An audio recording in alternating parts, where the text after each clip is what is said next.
E aí galera, beleza? Madu aqui, e no vídeo de hoje a gente vai falar sobre carteiras de Bitcoin. Se você ainda não é inscrito, já se inscreve no canal, manda esse vídeo pro amigo e dá um like. Seguinte, a primeira coisa que a gente precisa compreender para que de fato a gente entenda como funciona uma carteira de Bitcoin, o que ela é, você precisa entender que o Bitcoin ele usa no seu sistema criptografia. E isso implica em que ele use também a criptografia para a geração de endereços, geração de chaves. A gente diz que o Bitcoin tem no sistema dele um sistema de criptografia de chave pública e privada. E isso é muito importante para você entender, porque isso faz parte de como funciona uma carteira de Bitcoin e você precisa compreender isso para que você não deixe, por exemplo, o seu Bitcoin na corretora e você entenda como que de fato essas carteiras funcionam. Então, bem, para você entender como é que esse mecanismo de chave pública e chave privada funciona, a gente precisa ir um pouco mais para trás e entender como é que funciona o básico de criptografia. Quando a gente fala de criptografia, de enviar mensagens criptografadas, né, a gente está falando de segurança. Então é uma forma de você transmitir mensagens, dados e informações de maneira que somente você e a pessoa para a qual você está enviando saiba o teor ali daquela mensagem, daquele conteúdo. Então, nesse sentido, galera, quando você utiliza da criptografia para enviar uma informação para uma outra pessoa, essa informação que você está enviando, essa mensagem, digamos assim, ela precisa ser assinada por você. Você precisa assinar aquela mensagem para comprovar que foi você, de fato, que escreveu, que é você, de fato, que está mandando. E quando você envia para aquela pessoa uma mensagem criptografada, somente ela tem a capacidade de descriptografar, de descodificar aquela informação.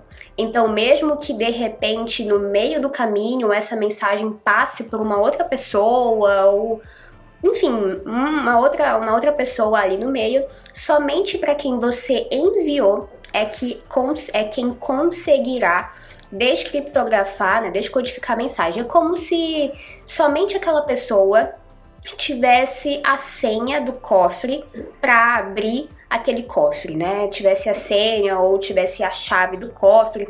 Então somente aquela pessoa vai conseguir. Por quê? Quando você envia uma mensagem criptografada para uma pessoa, você precisa do endereço público dela. E aí a gente entra na questão de endereço público e privado. Para ela ter feito o endereço público, para que ela tenha o endereço público, é necessário que ela tenha um endereço privado. Esse endereço privado, ele assina a transação, a mensagem, a informação. Então ele comprova que aquilo é de fato daquela pessoa. Então assim, só para a gente tentar entender aqui.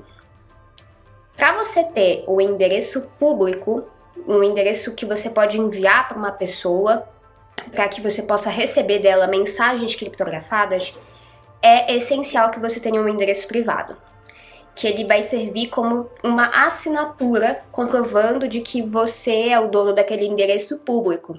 Então, assim, quando você cria um endereço criptográfico, né, digamos assim, você já está criando o endereço privado. E aí você recebe o endereço público que você envia para as pessoas, né? Ele pode, como o próprio nome diz, ele é público, ele pode ser facilmente compartilhado.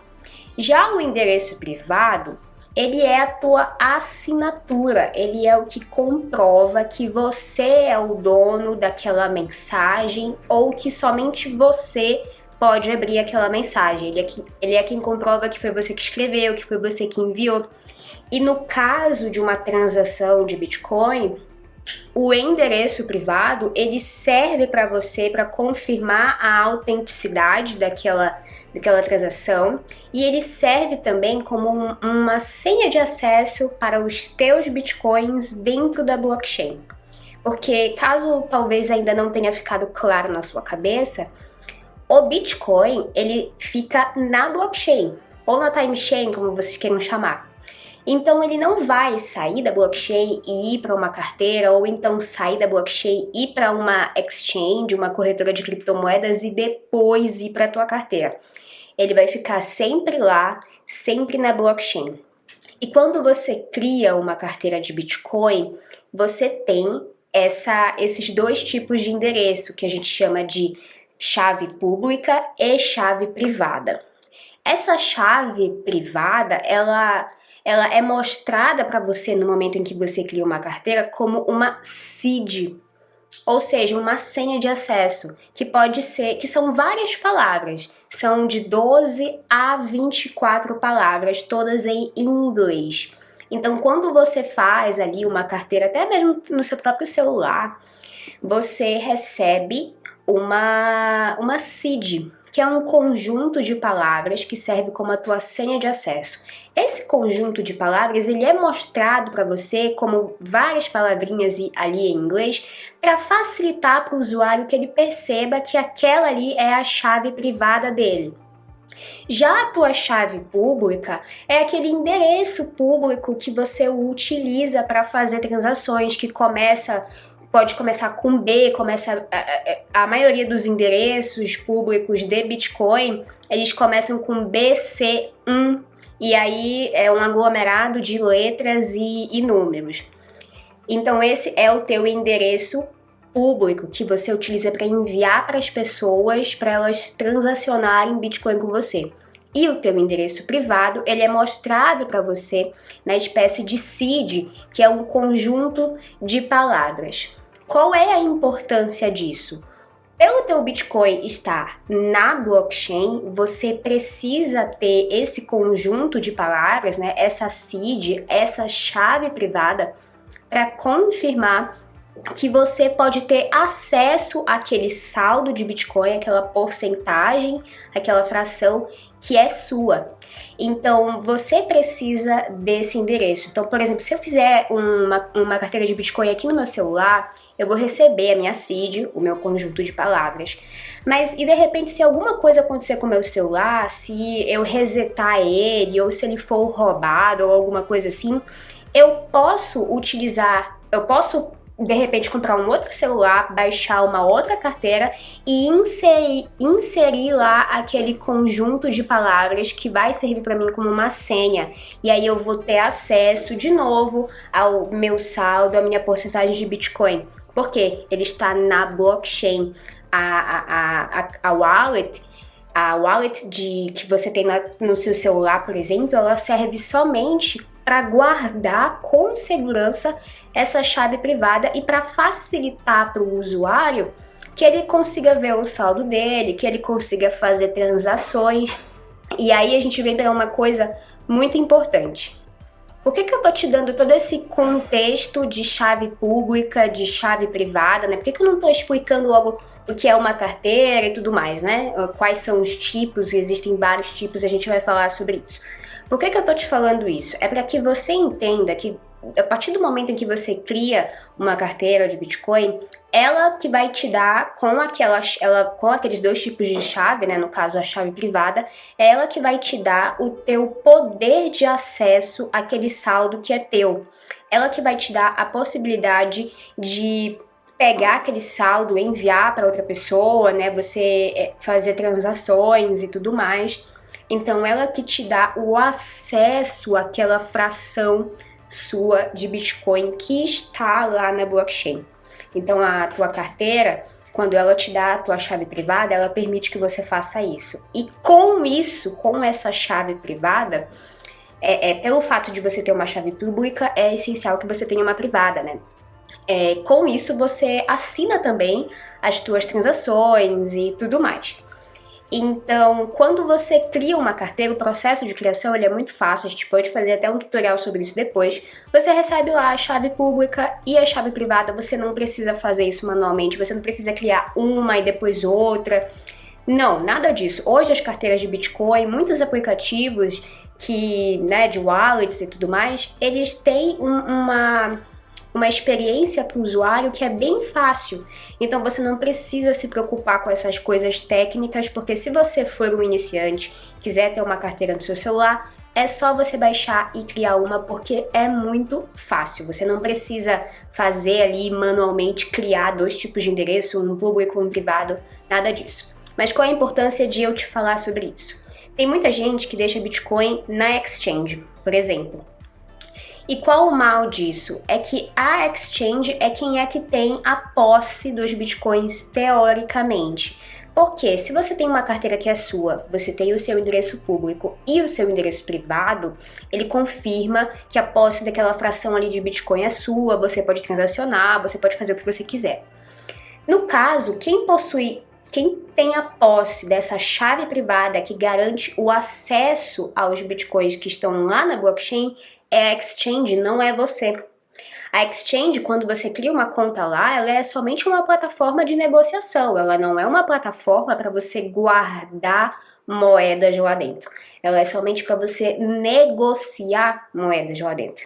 E eles te dão um endereço, né? Ó, esse aqui é o seu endereço Bitcoin, caso você queira depositar Bitcoin lá, ou você quer que alguém te envie Bitcoin e ele caia lá dentro da exchange. Eles te dão esse endereço. Só que, pô, se eles te dão esse endereço e para você ter um endereço público você precisa necessariamente ter um endereço privado, com quem é que tá o endereço privado que garante o acesso de fato aos bitcoins? Tá com o exchange, não tá com você, eles não te deram. E aí, para que você tenha essa autonomia sobre o teu saldo, sobre os fundos que você comprou, você precisa retirar da exchange e colocar dentro de uma carteira. E pode ser qualquer carteira, pelo menos num primeiro momento, né? Eu vou te explicar agora quais são os tipos de carteira de Bitcoin que existem. Então, como eu te falei, você, quando cria uma carteira, você recebe essa chave privada e essa chave pública. A carteira, ela é somente uma forma de você armazenar essas chaves, né? Armazenar a seed, que é o conjunto de palavras que você tem acesso ali ao Bitcoin. Então, existem diversos tipos de carteira que você pode fazer esse armazenamento disso. Porque, assim, já pensou se você só fosse anotar as tuas seeds num papel e guardar? O papel ele é muito frágil, ele pode ser facilmente perdido. Então se criaram softwares e até hardwares para fazer com que você consiga armazenar isso com um grau de segurança maior. Então eu tenho carteiras no celular, que a gente chama de software wallets, e as do computador também a gente chama de software wallets, que elas armazenam, você baixa um aplicativo e consegue armazenar e ver o seu saldo, enfim, realizar transações. Pode ser no celular ou pode ser no computador. Um exemplo de carteira que funciona tanto no celular quanto no computador e que funciona seja em iPhone, seja em Android, Samsung, enfim, é a Blue Wallet. É uma carteira muito fácil de usar e que você pode baixar no teu computador ou no teu celular. Esse tipo de carteira que você baixa no computador, que você baixa no celular, ela é chamada de Hot Wallet ou então carteira quente. Por quê? Por elas estarem ali em dispositivos que você utiliza basicamente todos os dias, elas estão constantemente ligadas à internet. Elas estão constantemente com acesso à internet. Então, até mesmo também carteiras que funcionam somente no navegador. Existem algumas carteiras que você pode usar no navegador do seu computador, no Chrome, né, no Firefox, enfim. Elas são hot wallets, porque a gente diz que é armazenamento quente, né, carteira quente. Ela tá ali conectada na internet o tempo inteiro. E aí, essas carteiras também, elas são um pouco mais vulneráveis, porque pelo fato de elas estarem com acesso à internet, é muito mais fácil que alguém consiga, de repente, ter o acesso daquela carteira, né? Se você não armazenar corretamente as chaves privadas, enfim. Então elas são um pouquinho mais vulneráveis, e aí é recomendado que você utilize esse tipo de carteira para guardar pequenas quantidades de Bitcoin.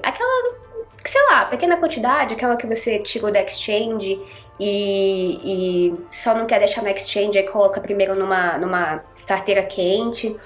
Ou então você que é uma pessoa que gosta de fazer algumas transações com Bitcoin, pagar algumas coisas com Bitcoin, aí você usa ali uma carteira no seu celular para que seja mais fácil, porque elas são um pouquinho mais vulneráveis, mas elas ainda assim são muito mais seguras do que você deixar na exchange, por exemplo. Agora a gente vem para as cold wallets, as carteiras frias, que do contrário das outras carteiras, das de celular, das de computador, elas não ficam armazenadas o tempo inteiro na internet. Elas não têm acesso, não têm conexão com a internet. Se você quiser transacionar com os fundos que estão dentro dessa carteira, você precisa conectar ela a uma rede, a uma fonte, né, de internet, primeiramente, e aí depois fazer a transação. Então essas carteiras frias, elas estão no formato, por exemplo, de hardwares, né? Então a gente tem dispositivos que parecem um pendrive que eles são feitos exclusivamente para você guardar Bitcoin e outras moedas. Então a gente tem os principais tipos de carteira conhecidos, principais tipos de hardware wallets conhecidas é a Trezor, a Ledger e a Cold Card. A Cold Card é uma carteira da CoinKit e ela serve somente para armazenar Bitcoin. Trezor e Ledger são as mais conhecidas, só que elas também aceitam outras moedas dentro ali do dispositivo, né? Dentro do software deles ali. Essas carteiras elas são bem mais seguras porque elas não ficam com esse acesso à internet, então eles têm esse armazenamento frio, né, entre aspas, que a gente chama. Então é menos vulnerável de ela receber um ataque ou coisas do tipo. Só que elas também são um pouquinho mais caras, né? Diferente de um aplicativo que você pode baixar no seu celular, uma Trezor, uma Ledger, ela tá em torno ali, o valor mais barato de 600, 700 reais, algumas até R$1.000, enfim, valores um pouco maiores, só que elas são importantes para você que faz hold, por exemplo, né? Para você que não tem a necessidade de ficar movimentando aquelas moedas, você não usa aquelas moedas no dia a dia, você não compra nada com elas, você somente compra moeda e guarda. Então é ótimo você guardar, por exemplo, numa hardware wallet, porque ela comporta uma grande quantidade ali. E também ela garante uma maior segurança, principalmente para você que visa o longo prazo. Então, é basicamente isso, gente. As carteiras, elas funcionam dessa maneira. É por isso que a gente diz que é muito importante retirar bitcoins da exchange e colocar na sua própria carteira, justamente por essa questão que eu te expliquei sobre as chaves privadas, né? Sobre a tua senha de acesso. Se essa senha de acesso não está com você, não quer dizer que ela está com outra pessoa, no caso da exchange. E aí a gente parte também para um outro tipo de carteira que existe, que são as carteiras custodiais. Existem dois tipos, né? As não custodiais e as custodiais. O que é isso? Uma carteira não custodial é aquela em que você, no caso eu aqui, por exemplo, né, tem o domínio, a posse das chaves privadas. E aí quem tem a custódia, no caso, quem tem o poder de guardar aquelas chaves e tudo mais, sou eu. Então eu digo que essas carteiras são não custodiais porque a custódia não fica com, por exemplo, o desenvolvedor daquele aplicativo ou daquela carteira, né? Enfim, ele fica com a própria pessoa. Já as carteiras custodiais, elas não te dão essas chaves privadas, então você fica mais vulnerável ali porque fica na posse, teoricamente, do criador da moeda, da carteira, né, daquele software que você está utilizando. Então tome cuidado com isso também. Algumas carteiras custodiais, elas acabam tendo uma usabilidade melhor, elas acabam sendo mais fáceis de você transacionar e tudo mais, mas elas não são tão seguras porque justamente por esse fato de você não receber as chaves privadas. Então tenha cuidado com isso. Carteiras recomendadas para você baixar aí no seu celular ou no seu computador, por exemplo. A Blue Wallet, que eu já falei, A Electrum é uma ótima para você usar no computador, até mesmo no celular, no Android. Samurai Wallet também é uma wallet muito boa. Exodus também é uma wallet muito boa. Deixa eu pensar aqui uma outra. Tem a Trust Wallet, mas ela é muito mais utilizada para pessoas que têm altcoins, Ethereum e tudo mais, mas se eu não me engano ela também comporta Bitcoin.